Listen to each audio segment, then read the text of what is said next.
Hey Star Wars fans, Jesse, well, Poncho Jess. Welcome back to a new episode, and today is May 19, 1999, and guess whose birthday it is? Not mine. Got it, episode 1. 20 years ago, this movie was released, and let me tell you something. Before episode 1 was released, everyone and their moms released everything from Comtex for their toys, lunch bags, puzzles, and crazy toys. Yeah, right? Episode 1 was a groundbreaking movie for 1999 because of all Star Wars fans. They waited and waited and waited for a new movie. Like myself, I waited since I was a little kid. Now, when all the toys were released, I didn't go out and buy them the midnight special thing where everyone lines up and goes and buy them. I went the next day, and luckily I did find the figures that I wanted. I did not buy all of them that same day. Over the years, I have collected them. I still haven't finished the series, like always, but I still have some that I still want to get, but, you know, I'm not in no rush because you can still find them, you know, maybe $5, you know, a pop. But, like I was saying, everyone released everything from commercials. KFC, Taco Bell, Pizza Hut were all on it. Pizza Hut had boxes with episode 1 characters where you can color them. KFC had the big old drinks with the big old monster top for the straws and the characters, Saboba, Anakin, Darth Maul. But the fun thing is the memories that I had collecting the toys, meeting new people, meeting new friends, the whole frenzy from commercials, from the TV series, from the TV specials that they had. Anything that was Star Wars, people would come to me and say, hey, this played last night, did you see it? Or hey, this is going to be showing this week, are you going to record it? Talk to me about Star Wars. But in a way, Star Wars, it felt it was for me and for you, for the real diehard fans out there, because everyone and their moms jumped on the bandwagon and said, hey, Star Wars is coming out, I'm going to collect everything and sell everything for double the price, which are pretty much scalpers. But the people that I knew really weren't into Star Wars like I was. They would just buy the stuff because they seen it or they thought they had a future investment. And I'll tell you the truth, there's not really an investment now for the figures. Handout, you are not gonna, I wouldn't, you know, spend a lot of money on episode 1 figures. I would probably buy them for maybe $3 to $5. But if you have a Darth Maul that is in decent condition and you want $40 for it, guess what? I'm not going to pay $40 for it. There might be some sucker that will, but I won't because I know the value. Not the true value, but you get what I mean. Anyways, there are so many things to buy. They were just, it was just a lot. So everything was being thrown in your face, from toys, blankets, towels, school supplies, just everything. But back to the memories. I barely moved out of my mom's house, and it was just a new adventure for me, a new venture of life that I had to go through. So I was probably maybe 20, 21, but yeah, around there. But a few years before that, I moved out. So in 2021, you know, living on my own, my girlfriend started our lives. And then the first time I see the trailer for episode 1 was when we went to go see, oh gosh, I'm not sure if it was it Spiderman? I don't think it was Spiderman. I think it was another movie. So I didn't even know. I heard they were making a movie, but I didn't even know that they were going to be releasing a trailer.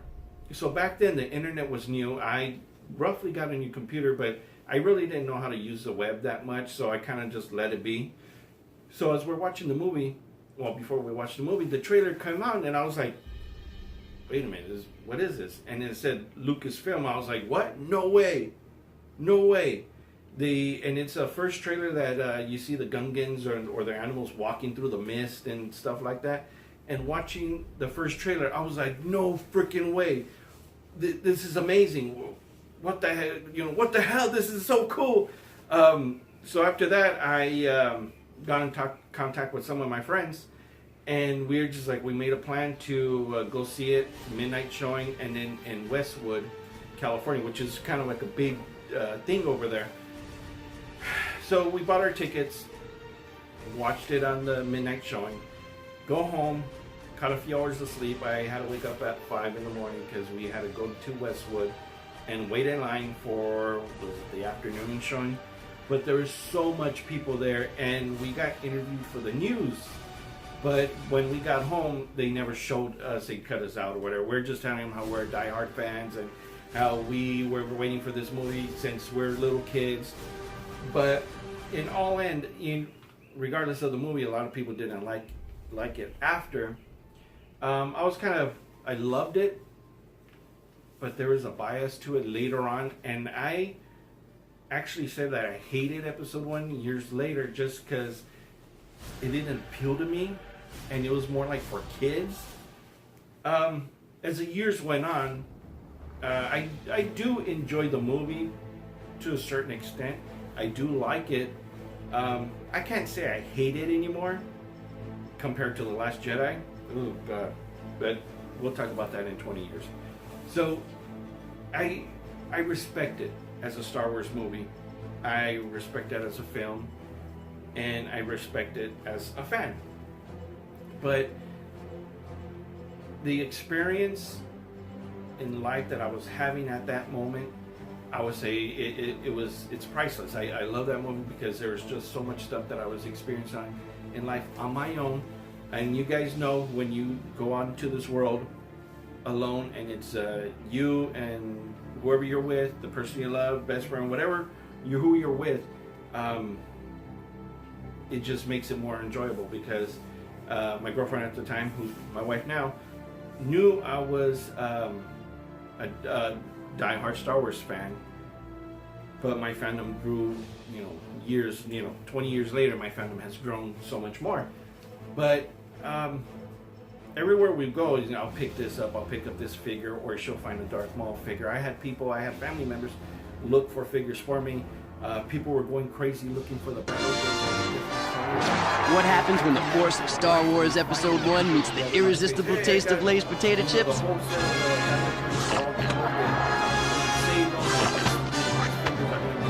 Test your power to resist in the Lay's.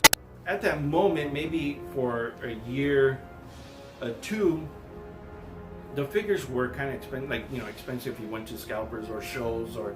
I don't think online. I know eBay was there, but I think they were selling them more too. I don't remember, but wherever you went, there was a scalper who would be charging double the price, which is out of this world. I wouldn't pay, like I said, an extraordinary amount for something I can wait for. So I went by the rule of, if they don't have it, oh well, I'll find it later on. And I always have my luck with that. So if there's something that I've been looking for, there's usually a chance that I may find it later on for a cheaper price. If not, but if I really want this figure, I can either find it at a toy show.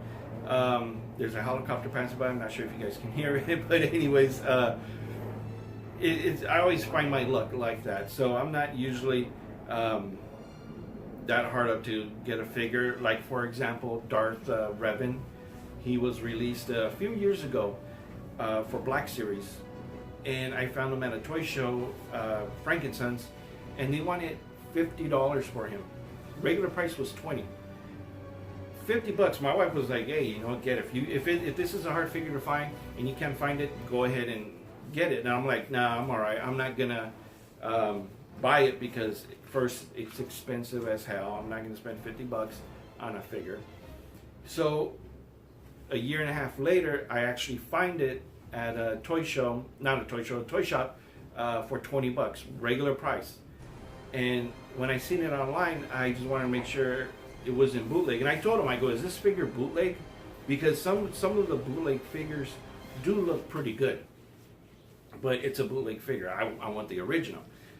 But I asked him if this is a bootleg Darth Vader, and they said no, this is legit Hasbro Black Series figure. And I'm like, okay, well, put one aside, I'll go ahead and pick one up. And then I come to find out they had them at Best Buy too for same price, $20. But that's the thing. It depends what you want to go with now. Sometimes Walmart will have them for sale for cheap. I mean, later on they'll get them and put them, you know, lower the prices. But usually, if I find it at the store and it's a reasonable price, then I'll buy it. I'm not gonna sweat over the issue for like 20 bucks. But later on, if there is a sale and they're $7, then yeah, I'll pick up a few just to build up an army or for photography. But you know, back to episode 1. Yeah, it was just amazing time. Memories, TV series that were going on. And I don't mean TV series like, you know, a run-longing series about Star Wars. It was just shows or specials. You know, TV programs would be like, oh yeah, we're going to have a trailer coming up and, you know, hold on. And you just watch the show just to watch the trailer. And pretty much that's about it. So then when episode 1 was released, it was just... It was chaos. It was just, you know, news reporters, people lining up, making documentaries, and there are a few YouTube videos on there that cover this, and it's just so cool what the time back then was. You know, music was changing, life was changing. We're heading into the 2000s, so life itself was changing, and I mean in a good way too. So the whole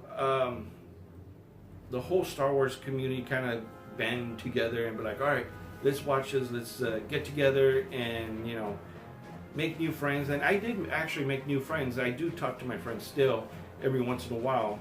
Since we have families, it's kind of tough to get together.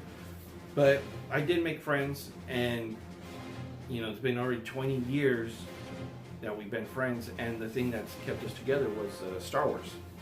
And, you know, we grew all together. So, you know, it's just, that's what I respect, and that's what I love, and that's what holds nearest to my heart is friendship, being in love, getting married, and because everything was surrounded by Star Wars for me. Like right now, I love Star Wars. I'm going to die loving Star Wars. To me, Star Wars is life. To me, Star Wars is love, family. Whatever you put your heart into, do it. Don't be afraid. Just do it. You know, like what Yoda says, do or do not. There is no try. And, you know, I put that in my son's mind. You know, if you're going to do something, do it. Just don't try. Just do it. Even if you fail at it, just do it. What's wrong with that? And I do that every day at work. I come up with different ideas for work, save money for work. Whatever I can do, I just do it. And if I fail, I fail. But at least I took a step to show that I did something. So that's what episode means a lot to me. So happy birthday, episode 1. 20 years in the making. This whole fandom, I mean, what happened? What would if episode 1 came out, you know, in 2000? You know, I always think it's like, what about a year later? Would it have changed? Would it have mattered? Would I be here talking like this about episode 1? I don't know. I can't change the hand of times. I can't go back into the future, but I mean the past. I don't know. I think episode 1 opened a lot of doors to the fandom, to new kids liking Star Wars, because I didn't like Jar Jar Binks, but a lot of kids did. You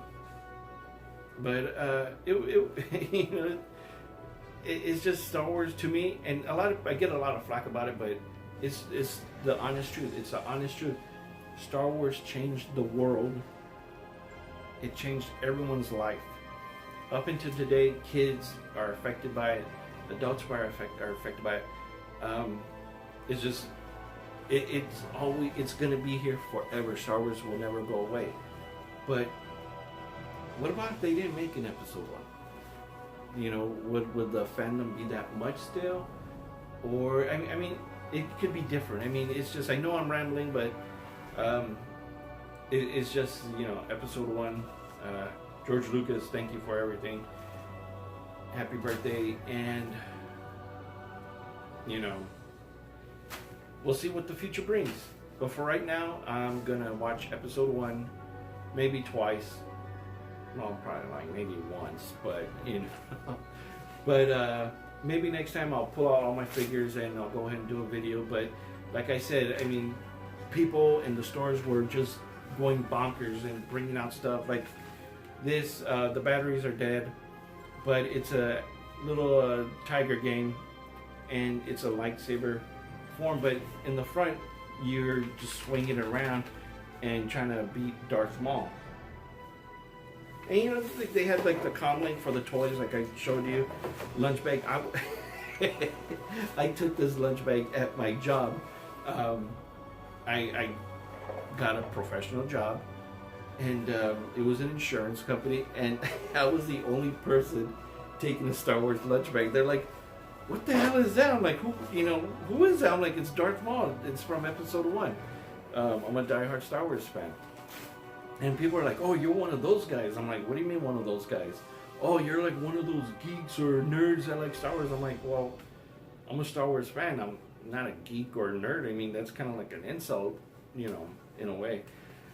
So, I had to deal with all that crap, but it never bothered me or whatsoever. But it's just, I'm glad I was there at the time, at the moment, to, you know, go buy crazy stuff with memories, and I still have those memories in a box.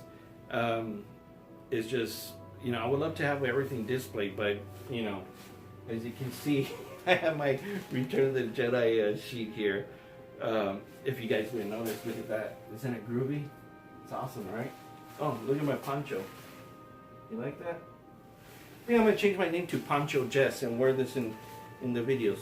What do you guys think? Look at that. Look at that. If you guys are a new subscriber, or if you guys watching this for the first time, please like, comment, and subscribe. It greatly means a lot to me. So, once again, guys, happy birthday to Episode 1. 20 years. 20 freaking years. Isn't that awesome? And then next year is going to be Celebration 2020 in Anaheim. Are you going to be there? If so, let's hang out. Let's record. Let's collab together. Alright guys, so once again, I'm Poncho Jess. May the Force be with you, and I'll see you next time.